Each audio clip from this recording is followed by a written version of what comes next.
Hello and welcome. It's been a few months off for us. We've been digging into the tape, but now the Over Under podcast is back with some draft coverage. Mike, it's one of our favorite times of year here as we roll into spring. Yeah, definitely. It's always nice for me to take a couple of months off after the season, especially the end of the season. The Philadelphia Eagles had this year. Needed some time off to decompress there a little bit, but it takes us a little while to get going. But once we get into the full swing of draft season, Tom, we're fairly unstoppable here. Really get stuck into it. So yeah, hopefully we can bring some insight on a couple of position groups before the annual mock draft in a few weeks. Yeah, no, absolutely. We're going to have a look at the quarterbacks this week. We'll do corners next week, and then a bit of D line and receivers after that. Getting the four main position groups nicely done there, getting our beaks into our work. And yeah, I know you've been really grinding some tape here on the quarterback. So excited to see what you've got in store for us here. Yeah, well, I've been able to subscribe to the QB School Patreon page, which is I recommend that to anyone. JT O'Sullivan's ex NFL quarterback gives really good insight. So somebody like me who's probably not a complete layman, having watched quite a lot of NFL football down the years, but obviously compared to somebody that actually played the game at a very high level, I'm a complete novice. So I find that quite instructive, and it's good to see the all 22 because the NCAA hold that to their chests very tightly. So um, it's Is good to that actually, typical? yeah. It's as you know, it's an absolute nightmare, isn't it? Trying to find any all 22 on YouTube these days. It's virtually impossible. Um, Yeah, it is. So, I mean, I probably watched more of these guys in season than you did with me being over here. You've obviously really dug into the finer aspects of it. So that's how we're going to approach it. You're going to break these guys down, and I'll just chime in where I can on what I've seen from some of their games. Sounds good. Sounds good. Yeah. So I think what we'll do, I've done six guys in detail. If we have time at the end, I think you might have, just from viewing college football last year, you might have some thoughts on the Joe Miltons, Spencer Rattlers, maybe Jordan Travis's of the world down the board. But we'll go into my top six here. We're going to do them we're going to do them from who I suspect is going to go number one and who I think is the best in the class back, because I think it's more interesting doing it that way because it's going to be it's fairly self-explanatory who's going number one. So I think we'll just there's no drama really building up to that, so we may as well just get a start there. So um, the first overall pick in the 2024 draft and the best overall player, in my opinion, in this draft class is Caleb Williams out of University of Southern Cal. I'm sure a lot of people, if anybody's watching this, they'll have watched a lot of Caleb Williams, most likely. So I don't think we want to belabor the point too much, but extremely prolific college passer. Both at I've actually seen more of him play at Oklahoma than I did at Southern Cal. He have transferred there a couple of years ago. Hmm. He's just an incredible athlete, not just an amazing quarterback. So he's a natural, instinctive playmaker. Some of the ridiculous off-schedule plays are and highlight where if you've got 5 minutes, just go and watch his highlights because they'll make you laugh out loud. Some of the highlights he put together last season, absolutely ridiculous. I did do that But just the other day. It's yeah, a fun it, package. it's quite a real. Importantly, though, if you're going to play in the NFL, he can also play in structure. So the footwork and the base that he plays with is normally very consistent. And the arm talent is, I would say, it's already at good NFL level. Potentially, we'll have to see when he gets into the league, but I feel like it's a sort of an A plus arm. By NFL standards, he absolutely slings it, and on the run as well. Yeah. It doesn't seem to affect his accuracy or off platform. He throws equally as well. He's got a He's nice torque when he wants to throw the ball to his body. He somehow manages to put everything into it, even if he's off base or off platform. It's really fun to watch. The power. absolutely. No, it's a special arm talent, and you see the difference in the film. I sort of chopped and changed between these top six guys when I was watching the film, just because it gives you good perspective. So if you watch, for example, there was one game I watched Bo Nix, and then went straight back to a USC game and watched Caleb Williams, and it's an alarming difference in arm talent. Like it's a completely different universe. And that's how you get picked in the top 5 of the NFL draft. It's quite straightforward. It's not always just who was the most successful collegiate. It's about how you Yeah. transition to the league, right? Good size, 6'1", 215 pounds. You'd probably love him to be an inch taller if you're being really picky, but he reminds me a little bit of Baker Mayfield, like that sort of like thick. He's obviously a lot more athletic than Baker, but in terms of like, he looks like he's going to be durable. I can't see him being too injury prone, to be honest. He hasn't been injury prone in college. Nine Yeah. and three, 9 3/4 inch hands for anybody that cares about that, which is above NFL average. So those are absolutely fine. Oh yeah. I'd say negatives. The only things you'd worry about was the supporting cast last year was a lot worse than in 2022, and he really struggled in points in games. With the defense was hemorrhaging points. The Alex Grinch led unit was getting them behind the 8 ball. He definitely put the cape on too many times, forced too many things. Over 30 fumbles in 3 full collegiate seasons, which is just way too many. Needs to keep 2 hands on the ball. It isn't that he's not ball secure in the pocket though, Tom. It's when he's out of the pocket running around, he's carrying that thing low and outside with one hand, and I just feel like that will get cleaned up in an instant in the NFL by NFL standard QB coaching. So yeah, I think, and I would say what you get in a Lincoln Riley offense is that the play card is about that big. And an NFL play card, if anyone's ever seen one, is like an A3 piece of paper. It's huge. So he's going to have to absorb a lot more information. He's going to have to do a lot more opposition study, and he's going to have a lot sort of broader range of plays that he's going to have to access. From what you hear in the media and stuff, it sounds like he's a smart kid. So I don't think anyone's really worried about that. But yeah, those are kind of my pros and cons. Do you have anything that you think I've missed there? Anything you want to add? No, I think that pretty much sums it up. He's been number 1 for a long time now. We knew he was going to be number 1, so there's really no argument there to say that he shouldn't be number 1 after looking at his tape. It's really impressive. I would say the 2 quarterbacks who we loved, or I loved the most, and just knew they were unanimous number 1s. Luck, obviously, in 2012, and Lawrence in 2019. For whatever reason, or 2020, for whatever reason, I don't put Williams up with those 2 in terms of talent, and I can't quite put my finger on it. But that's just where I am ranking him against those 2. I think he's probably the 3rd best prospect I've seen since I've studied it. Not quite at those 2's level. Maybe it's just the height. Maybe because those 2 were just huge men who you knew were going to be able to stand under center and run an NFL offense immediately. I don't know, but it'd be interesting to see how you rate him, because I know you're not Lawrence's biggest fan, but I certainly was as happy with Lawrence as I was with Luck coming out. No, and don't get me wrong. Like I would have taken Lawrence first overall in that draft as well. I thought he was a top 5 player in that class. I would put Caleb Williams ahead of Trevor Lawrence.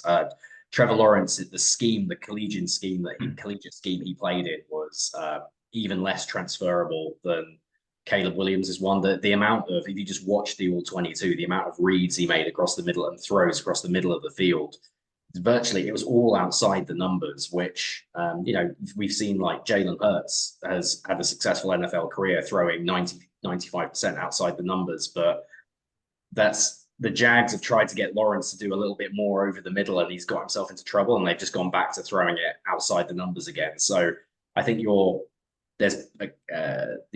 NFL hashes are a lot narrower than the college hashes, and you have to be able to play the game in the middle of the field to be an out and out top 10 quarterback in the NFL. And I think Caleb Williams has shown ability to throw in there in tight windows. And I still, even in his pro career, I haven't seen that much of that from Trevor Lawrence.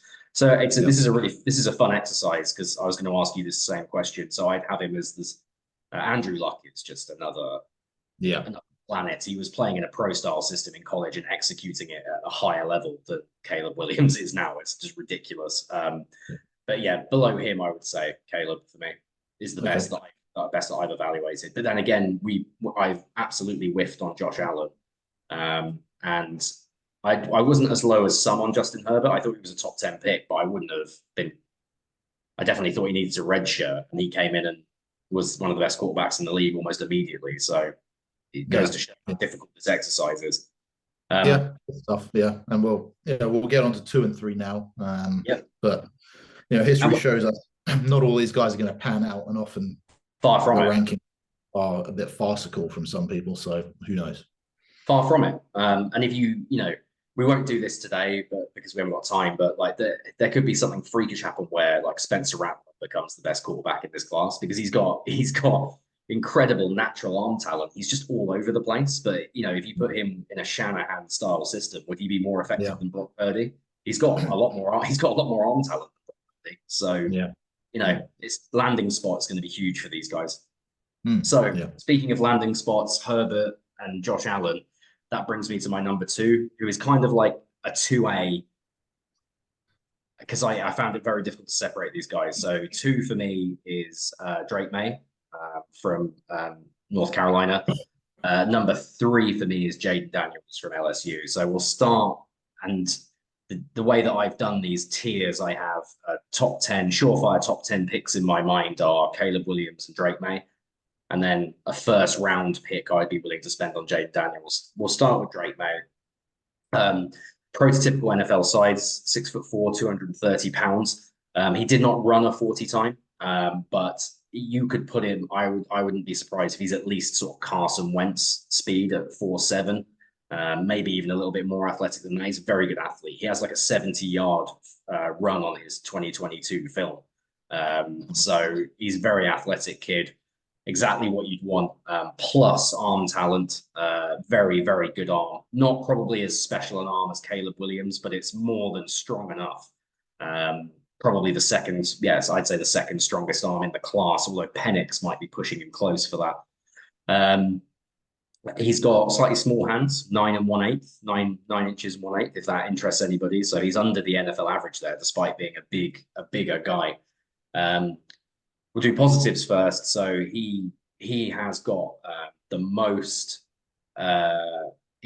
explosive plays of any of these players over the middle of the field from the 2023 season per PFF, and also the least turnover worthy plays across the middle of the field, again per PFF. So we know how important that is in the NFL game. We just touched on that. He can throw to all parts of the field with all different clubs. So he's got little 8-9 iron over the top. He can really drive it. He can fit it into tight windows.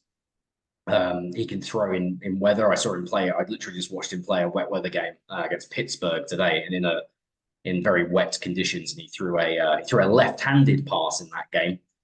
He also for a touchdown, and he also threw a deep post for a touchdown in driving rain. Which I thought was going to be, which is very interesting considering he might end up in either Washington or New England, the first few picks of the draft. In terms of the left-handed pass I just mentioned, he has some ridiculous, like JT O'Sullivan, who presents the QB score, literally laugh out loud, ridiculous highlight plays, just in like crazy ridiculous that you've never seen from anybody other than like Caleb Williams and some other really highly talented players in previous classes. Just fantastic improvisational ability. That outside the pocket. Yes, outside the pocket, get in the pocket, out the pocket, on the move, throw on the move, arm angles, so up, high, low, all kinds. Can throw off different platforms. Yeah. As he's only 21, so he's a very young guy. So you probably wouldn't say somebody's fully matured as a quarterback until they're like 24, 25 years of age. So he's got a lot of time still to iron out some of the kinks. The kinks we'll come on to. Surrounding cast was dreadful this year. The offensive structure in North Carolina was almost non-existent. It was terrible. And the players around him were not anywhere near as good as he had in 2022. Significant offensive line issues up front, and he handled that adversity really classily. Never complained, never shirked it. Took it all on the chin.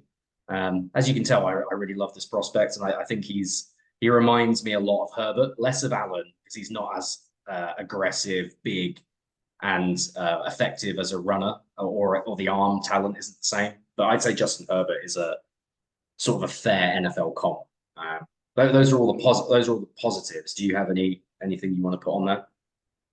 Uh, no, no, I think that was pretty thorough there. Yeah, So negatives, footwork is all over the place, all over, air raid footwork. There's no timing in that offense at all. It's just literally the quarterback just scrambles. They may as well do the old school like that back pedal from like the 50s. There's no yeah, footwork attached to that offense whatsoever. And he brings himself to trouble all the time. Now that's something that I'm reliably informed across a few different platforms that I read and listen to. That's something that NFL coaches feel confident they can coach out of him. yeah. Um, Once they tie him into the timing and the rhythm of a pro offense, that a lot of that will be fixed. And I think there's some talk that he may have already improved it in the pre-draft process. Okay. But it is a significant issue. You can't get away from it. There are basic sometimes on the film elements of like football and situational intelligence where it goes missing. So there was one play inside the 10-yard line against Duke where they only had 10 men on the field and he ran the play anyway. Mm. And one of the players came running on the field and he snapped the ball with that. And that player was one of his eligible receivers. So he didn't notice one of his eligible receivers was not on the field inside. It was actually inside the 5, not inside the 10. Yeah. And that pushed them back. They then had, through an incompletion, had to kick a field goal, cost them a touchdown. Mm. And there's just little things like that. Getting Yeah. tackled instead of throwing the ball away. Losing 5 yards on it. It's just like, come on, like And not much big game experience for him. They no, haven't played in any ACC championship games since he's been there. no, no. And I mean, he would argue the talent. Well, no, he probably wouldn't because NFL teams hate it when prospects blame their teammates. But people around him would blame the lack of talent around him and the lack of coaching ability around him. Yeah. But you're right. The win-loss record is not impressive. The has never won an ACC title. And yeah, it's tough. It's tough. He for some reason we're just short hopping throws, like 5 or 6 yard outs, quick outs, just throws it in the ground.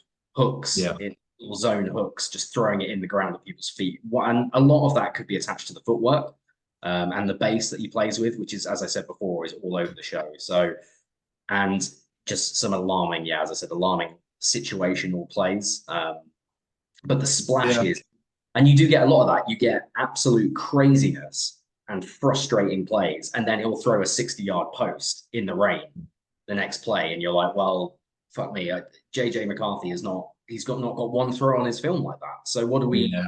what are we supposed to make of this? Are we going to go with the upside, or are we going to go with the guy that's got pro ready footwork? And that is going to be in the eye of the beholder, as it is every year. But for me, Drake Mays too. Yeah. I'm just looking at his season stats here. He had a worse year in 2023 than 2022. I mean, he was he was pretty much equal with Williams, I'd say, at that point in 2022. They were kind of both being talked about as the number one. 7 interceptions that year, 38 touchdowns, compared to just 24 and 9 picks this year. So, yeah, do you worry he's regressed slightly, or was that purely just the cast wasn't as good around him? You saw similar plays in 2022 that you saw in 2023. So I saw some all 22 in 2020, in all 22 film in 2022. It was versus Clemson actually in 2022, where there's 2 years in a row he's not played well against Clemson, and there were turnover worthy plays in 2022 that didn't result in turnovers, whereas they pretty much all did this year. Like Okay. he just there's an element of he is who he is, and sometimes you get away with it, and sometimes you don't. And Yeah. he's not going to be a seamless transition to the NFL, I don't think. For me, I wouldn't play him year one, but he almost certainly will play. But I wouldn't. Kind of And reminds me of Will Levis in a bit similar kind of conundrum we had with him. way more splash though. Like Yeah. it's a different club. It's a different arm talent we're talking about though with Levis. I do agree with you. I see the similarities. Same build, same toughness. The Levis, same accuracy issues, really. yeah, probably Yeah. not quite as bad. Not quite as bad. Okay. Levis was a little erratic, if I'm being honest. I think May has got less. But you saw what Levis was able to do in the pros his first year when they put an offense around him that kind of looked like his college system, and didn't ask him to do too much. He was actually fairly successful as a first year player. And then we all remember Josh Allen's first couple of years were real growing pains. And I think the same is going to be true for Drake May. But what you're banking on, what I'm banking on, and what somebody else might bank on is that you end up with a Herbert and Allen, someone in that top 10 echelon, rather than just a solid NFL starter that can get you to the playoffs and not win you a game in the playoffs. So I've spent a lot of time on Drake May, which, to be fair, he's the most polarizing player on this list. I think like Chris Sims at NBC has him as the number 6 prospect, which just feels faintly absurd to me. I think that's just for clicks and views. I'll go to Jaden Daniels next. So he's electrifying. You can't avoid the comparisons to Lamar Jackson. I'll get on to why he's not exactly the same as Lamar Jackson in the weaknesses section.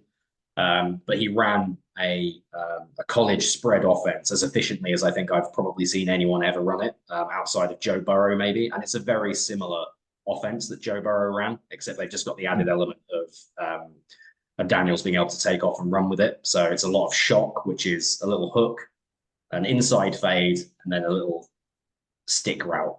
And then on the backside, you either got like a comeback, a deep in, or a go with Brian Thomas Jr. out there just eating up the man the man press coverage out there. So it's quite simplistic, but he over and over again he makes the right decision. He's underrated decision maker. Good arm talent, plus arm talent, no worries about that at all. He can throw the deep ball extremely effectively. He's tough as nails. He'll stand in. There was one play against Ole Miss. He stood in there. He had Thomas Jr. on a post, and he stood in there and took it right in the chin in the pocket and delivered this post on time for like a 30-yard gain on 3rd and 10. It just was an NFL rep. That's what 3rd and long is in the NFL every week. So if you can't do that, you can't play in the NFL. Not for a long time anyway. And so he's shown some ability to do that. The running is electrifying, as I say, runs away from people in the SEC. I would imagine he'd be clocked as a 4.45 sort of guy, 4.44. If he was timed, he obviously didn't do that. He's got good height. He's 6'3", so he definitely tall enough, but he is a little thin at 205 pounds. So you probably want to see him add 10 pounds in the pro game. Maybe in an NFL weight room, he'd have some capacity to do that. There are more throws over the middle and with anticipation than I expected to see. So he definitely came in as my 3 before we started this process. And there was a moment where I told you he overtook Drake May because he does throw with anticipation over the middle of the field more than probably only 10 times in all 22 that I've watched. But that's a lot more than some players and a lot more than I expected. And there is, if you get him in the right scheme in the NFL, there's a blueprint for him to be successful. So you think Jalen Hurts, you think Lamar Jackson, like the designed QB run game will bring one of those safeties down in the box. And then Jaden Daniels' best throw, and the throw he makes better than anybody else, is the inside fade to the slot receiver, deep down the field against single high coverage. So if you've got a good receiver that can run that route, he can start throwing those from day one in the NFL, and he'll complete them. He'll make big plays for you with his feet and with his arm. So he's going to be a threat wherever he goes. It's just, if that's all he is, can you win a Super Bowl with that? And Jalen Hurts, Lamar Jackson, Michael Vick, those players haven't quite, Justin Fields, they haven't quite got over the line yet, because there is in my opinion, there's a time in the NFL game where you have to take a 5-step drop from gun and read 3 or 4 options and throw a tight window over the middle of the field on 3rd and 10 in the Super Bowl. And in this, if you're taking somebody in the first round, you're hoping that one day, in my opinion, you're hoping that one day that player turns into that kind of player for you. At the moment, I feel like he's less likely to do that than the other 2 that we've already spoken about. Okay. I mean, he's much improved from his days in Arizona there, certainly. So he's shown he's made a good progression throughout his career, which I enjoy. And looking at some of his stats, it's incredible. Only threw 4 picks last year against 40 touchdowns. So, yeah. if he can definitely come into a team that has some pieces around him. I can even see them employing him as a in that role of Hurts and stuff, just not asking him to turn the ball over too much and just Yeah. making plays when they're there, a couple of reads here and there. And then, as you said, hoping he can develop and he's shown he can develop. So I don't think there's any risk really with taking him in a top 5 pick. He's a Heisman Trophy winner.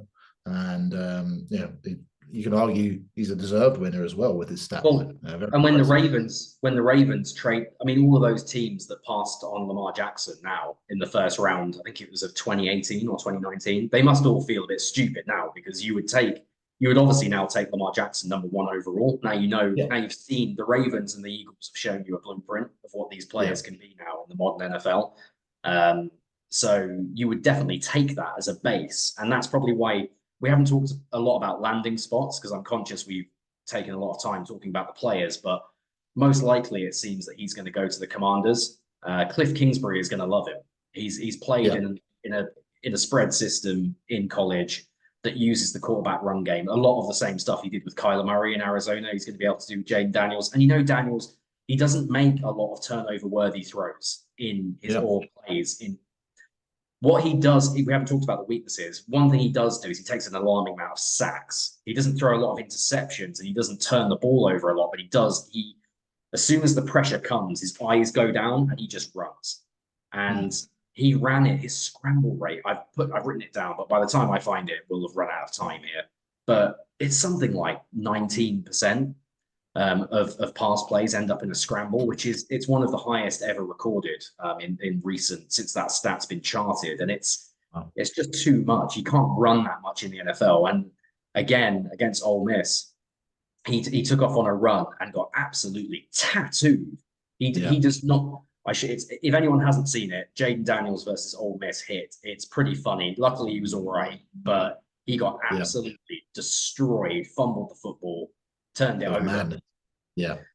And well, it's funny you mentioned that to me because I said doing my cornerback study, a cornerback while we touch on Ennis Rakestraw absolutely lit Daniels up as well when he was running out wide. Simply knelt on the ball and gone down there, but tried to take the cornerback on and failed miserably there as well.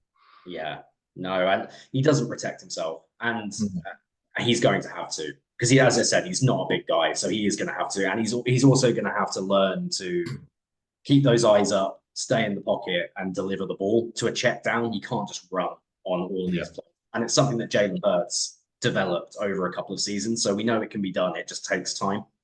Yeah.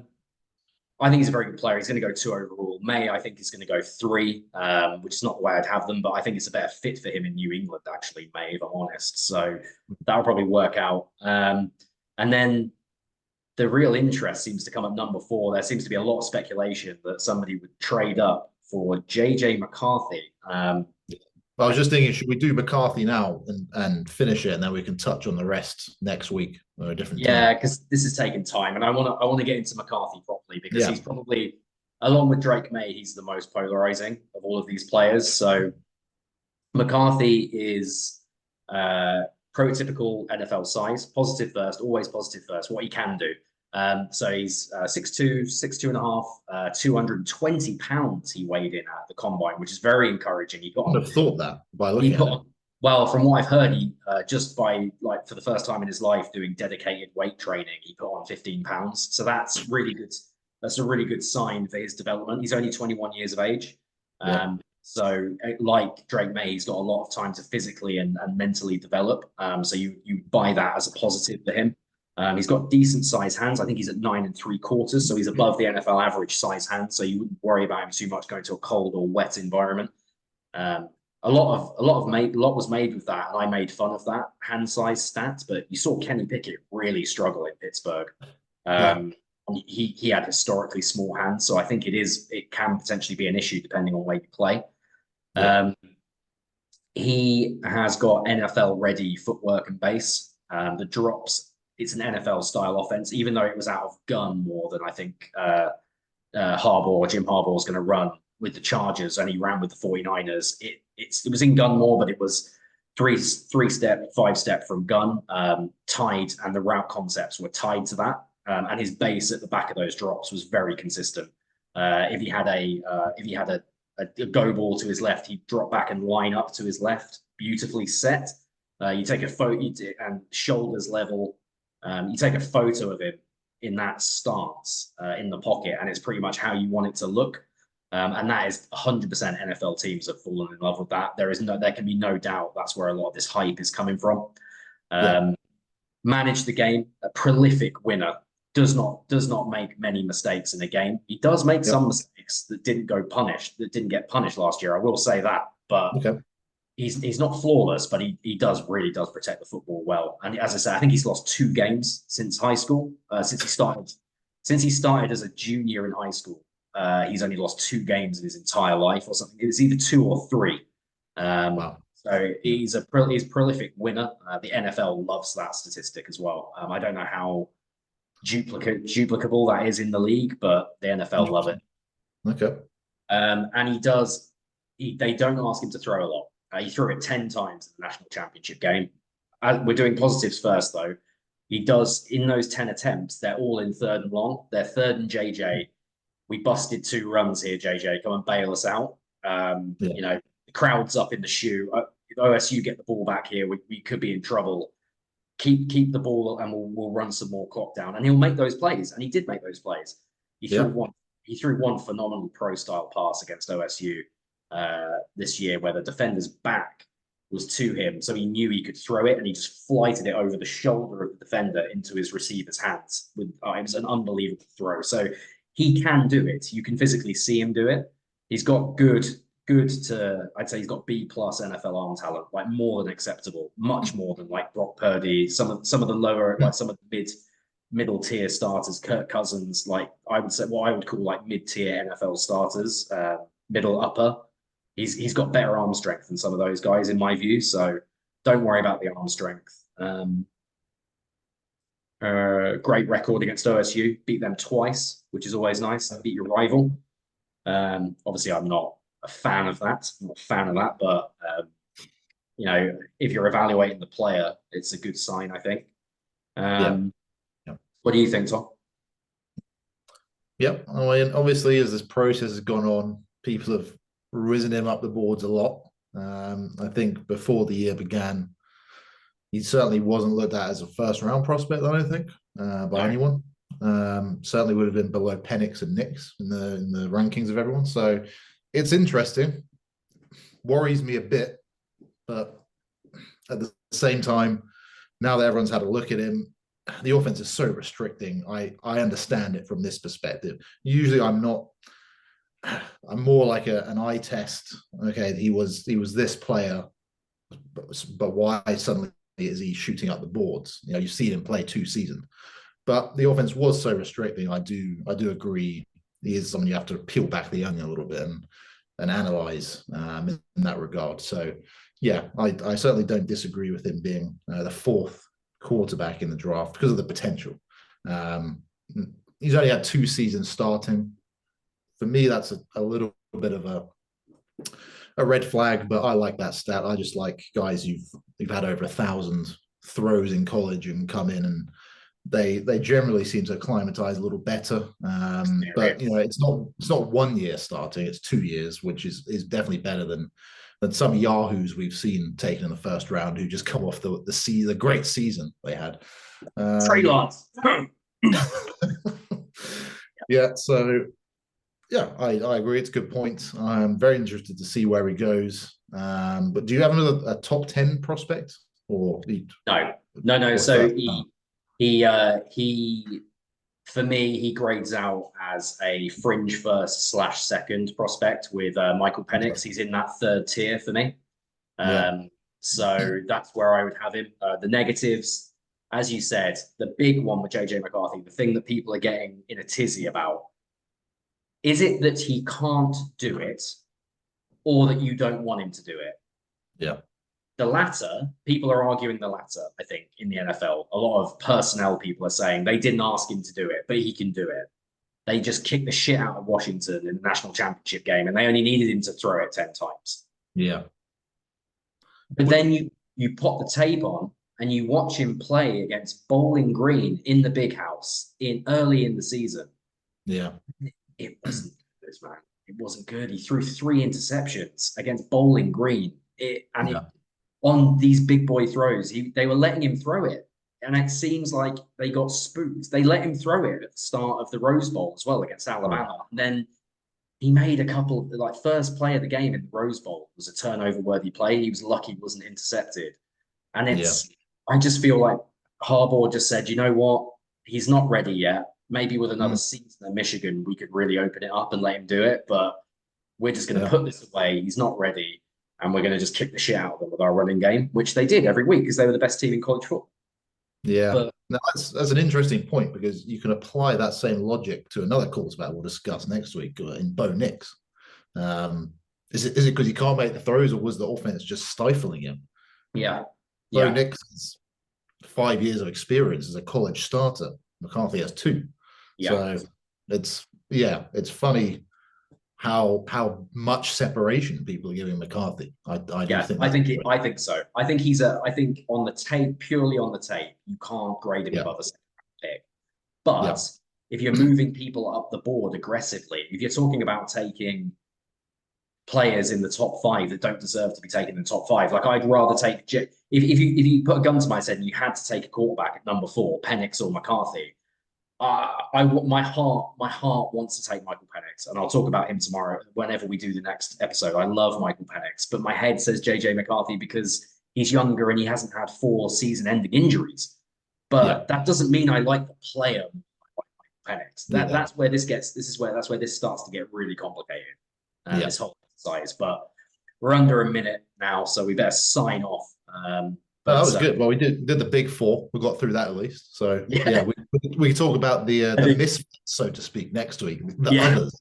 The broken toys. I've actually got Jordan Travis. I've watched the game, and I'll be able to do Joe Milton as well, and hopefully Spencer Rattler before we do that. So I might be able to give some My context for word. Yeah, yeah, that'd be excellent. yeah. Okay. And I think this is going to show. This is how we end up doing a 3.5 hour mock draft every year because Yeah.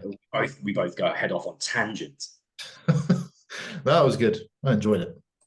Nice one. Okay, mate. Well, until Yep. next time, Okay. Go well. go well.